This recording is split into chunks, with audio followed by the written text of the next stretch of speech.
Hey everybody, today something really cool arrived and I wasn't expecting to see it for months. I'm so used to new cameras taking months to arrive after their release date, but not in this case. Today I received a brand new Fujifilm X-Half camera. This camera has no business existing. This camera is made by one of the best camera manufacturers out there, and it's a digital camera that's trying to be a film camera. It is a crazy thing. It's neither one nor the other, and it's a whole lot of fun. Let me tell you all about it. So for starters, let me show you how big this thing is. This is the original Rolly 35. There they are, side by side. It's about the size of a Rolly 35, a little bit longer. And here is the new Rolly 35, a little bit of a chunky monkey. Fits right between these. You'd never notice it in the stack. This camera weighs about as much as, I guess, as a big cell phone, and it feels real comfortable. It's solid. It's a small enough package that it does not feel flimsy or lightweight or anything. This feels all business. You can see the size here. I have large hands, but you can see this will fit in anybody's hands. Now, why would anybody want this silly camera? What it does is you turn it on, and when it comes on, you get to choose the kind of film you want to shoot. This little section here appears just like the little window where you used to see the name of the roll of film you had loaded in a point and shoot in the 1990s. And you just swipe with that to choose different films. Let's see if I'm actually, yeah, see? There's two major modes that this has. One of them is your regular shoot like a digital camera mode where you're looking on this screen on the back. It's a vertical screen. This is meant to be like a half frame camera, so hence the name half. And you can see that it's got this little vertical screen, and that's one way to shoot, but that's not what the soul of this camera is all about. The real soul of this little camera is when you go here and you say film camera mode right there. Film camera mode. Then it's going to ask you, how many shots do you want to take? And you get to pick between 36, 54, and 72. And you can decide if you want the little date stamp in the corner. And once you start it, you're committed. Now you have a 1990s point and shoot camera. Whatever the film that's selected over here, you're done. That's it. You cannot change it. And you can't see your photos as you take them. It feels just like a point and shoot. And to really hammer it home, they included a cocking lever. You have to cock the shutter every time you shoot. Even though all it is a switch, it makes you do that. And you can't look at the screen because all the screen does is show you the information about how many shots you've taken. So you have to look through the viewfinder. There you go. And then when I try to take another shot, it's not going to let me. There's a little light that's going to come on. It's telling me, oh, you're not ready yet. Oh yeah. Cock the shutter. Now we take a second shot. That's cool. This little camera is providing the exact same experience that I get when I go out there and I shoot film. I took this out shooting today. I braved the 90-degree weather and I went walking around a small town nearby, and I took quite a few pictures. So I shot 2 rolls today. I shot one of expired film, and the other one was a roll of what they called nostalgic neg. And they have different looks. I found the expired film to be fun, but maybe a little heavy-handed for a whole roll of it. But hey, if you're going to go all in with this, you're shooting whole rolls of film. And the nostalgic neg, that looked great. I really enjoyed it. So let me go and shoot a few more, and I'm going to show you how this thing works. So I'm on my second shot. I've got 2 photos of my my video camera. Maybe I'll take a photo of my enlarger. There we go. And let me go take some more shots. Okay, so I just ran through the house and blew through 36 shots, taking photos of random stuff here, there, and everywhere. And now let me show you how you actually get these photos out of the camera. You can certainly cheat and take the card out, but it's a whole lot more fun when you do it the right way. So you turn the camera on, and then you open up the app, and you tap connect. And it's going to prompt you to join a Wi-Fi source, which is going to be the camera. It's one of those things that makes its own little Wi-Fi network.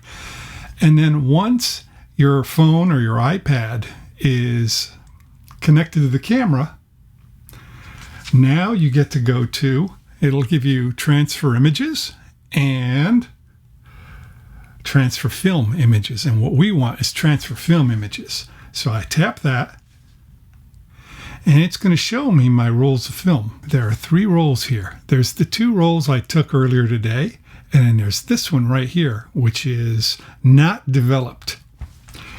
So I've selected that roll of film, and I tap transfer film, and watch what it does. It actually fills the screen with negatives. And you'll see that it will start to convert these into positives as you watch.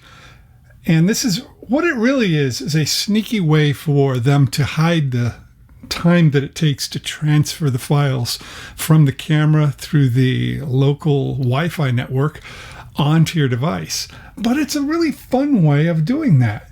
You see that it's bringing them over and turning them from this negative looking appearance into regular photos. And as it does that, it's actually putting the finished photos in your regular Photos app on your iPad or your iPhone. As a film photographer, I look at this and I say, what does this camera do that makes it so fun? And what can it do for other people? Where does this fit? Who would use a camera like this? And my answer to that is to think about why I love film. One of the reasons I like film so much is because it slows me down. And that's the answer you get from most film photographers. It forces you to be very methodical. There's a lot of things you need to do in order to get film right. But the other reason I like film is because it speeds things up. And that sounds counterintuitive, but it's true. When I'm shooting with film, let's just say there's a statue in a park that I'm interested in. I'll go up to the statue, look at the angles, walk around, get the focus right, do everything right, and take a shot. And then maybe I'll go for another angle, I'll take another shot, and then I'll walk away. A person with a digital camera is going to be there taking 15, 20, 30 shots. They're going to look at each one. They're going to mess with it. They're going to say, I don't like this, I don't like that. I don't need to do that. I know that I already got the perfect shot. And I walk away and I go to the next subject. It speeds up my creative process quite a bit. That's why I like film. Now, let's take a look at this thing. Does this really do what film does? In a sense, the fact that it forces you to not look at the image and it gives you that roll of film you have to commit to and forces you to cock the shutter, it's fitting the film muscle memory and skills and all of that quite nicely. It feels like a point and shoot. And for me as a film photographer, as I was walking around that town taking photos, it felt so natural. One issue I ran into was that the shutter cocking mechanism doesn't actually seem to take effect until the image has been written to memory. So that means you shoot and cock which is what I'm used to doing, and it'll miss that and you'll have to cock it again. Well, that's not a big deal. There's other things to be annoyed about with this camera if you really want to be annoyed about stuff. But just take it for what it is. A whole lot of fun. It's an expensive, fun camera. This is like an $800 camera, but it's a joy to shoot. If I were to complain about a few things, it doesn't have a hot shoe. That's a cold shoe. It has a stupid movie mode that, well, stupid to me because I would never use this for filming movies. It has, I haven't tested it, but I've been told that it's got this bogus cable release thing here. You could screw it in, but it won't work. That's what I've been told. I don't know. The flash is not a real flash. That's an LED. So if you want to get annoyed about stuff, it's got little things like that. But that's not the point. The point is you go out and you just have fun. The photos you get out of this, they're JPEGs. You're not getting any RAWs. They're baked just like if you had taken your roll of film to a photomat or an hour lab and had them develop your photos and print them. It's exactly the experience you're going to get with this camera. You'll get home, you'll get them out of the camera, and you'll be like, oh, great, I screwed these up. That one looks terrible. This one, oh, but look at this one. This one's pretty cool. And I like that one. That's the experience you'll get. There's loads of features that I'm not going to cover here. You can find out all about those in many videos that people have made, the folks who had pre-release versions of this camera. There's plenty of resources. There's things on here such as exposure compensation. We've got manual focus. We've got apertures. I didn't use any of that. I just took it out of the box, put a card in it, put a charged battery in, and figured out how to set the film the way I wanted and just started shooting because that was the experience I wanted to have. And the camera did that in spades. I was really happy. I think a lot of people would enjoy the shooting experience. It may not be for you. And if you're a film photographer, you may find it to be heresy, but it will fit with your style. You'll be looking through the viewfinder, you'll be cocking the shutter, and doing those things. It will not feel foreign to you. And if you're not a film photographer, it's going to let you get that film experience without all the extra hassle. One more thing for me, the reason why I love this camera and one of the motivating factors for buying it was, I have to admit, I do not like shooting color film. It's not because I don't think color has a place in film photography. It does. I just find it to be annoying to develop. So I never shoot color. I buy some color film, I go out and shoot it, and I develop it, and then I get lazy and my chemistry expires, and then 6 months later I buy some more chemistry, and then I get some more color film and shoot it, and then I let my chemicals expire again.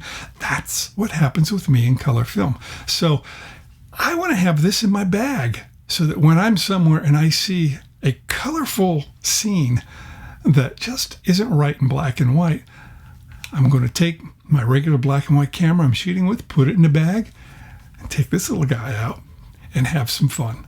When you get your developed roll of film, you'll notice you have these cool proof sheets. And they show, it looks exactly like a proof sheet you would have gotten back in the day with all the sprocket holes and everything.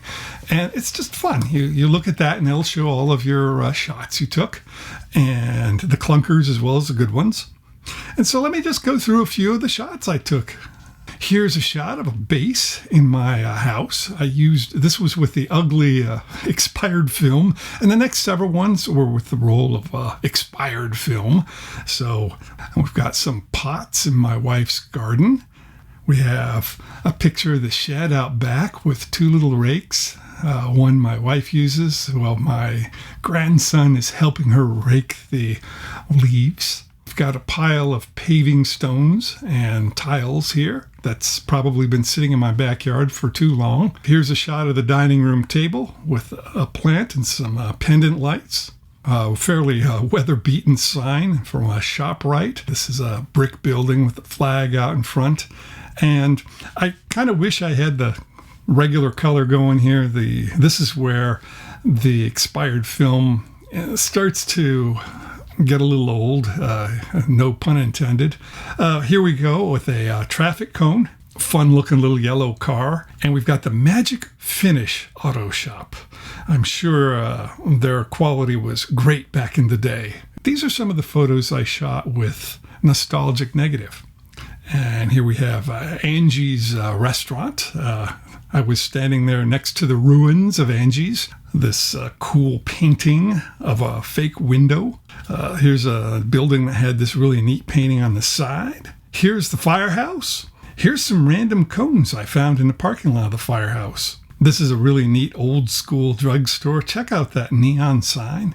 And here's the last one from the little town I was in. This neat looking gate with this stained glass little shield thing and kind of a beat up looking fence behind it. And I tried a few black and white shots. I took like 3 of them. So here's the shot of the shed with acros, and I put a red filter on. So I expect the sky to be fairly dark. And here's a shot of a tree just above the shed, and you can see that the sky indeed does look nice and dark. You'll also notice a little problem with the way that the camera does the date. It shows that in color on a black and white photo. I hope that Fujifilm will fix that in a firmware update. Black and white shouldn't show color on the date. And here's my wife's garden supplies again, only done with acros. So there we go. I'm a film photographer, and I still had a lot of fun shooting what many would call a fake imposter of a film camera. It's something you don't need to worry about spending money on film, but you still feel like you're getting that experience. It's a little expensive. This is the kind of thing you buy for yourself as a treat.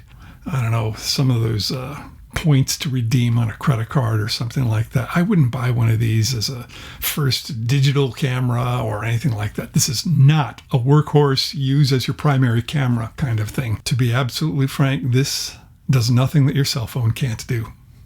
You could use apps and filters and do it all with your cell phone, but man, it's a whole lot of fun to use this guy. That's all I got for you. Thank you for watching. Now go out and shoot a roll, even if it's a digital roll on your Fujifilm X-Half.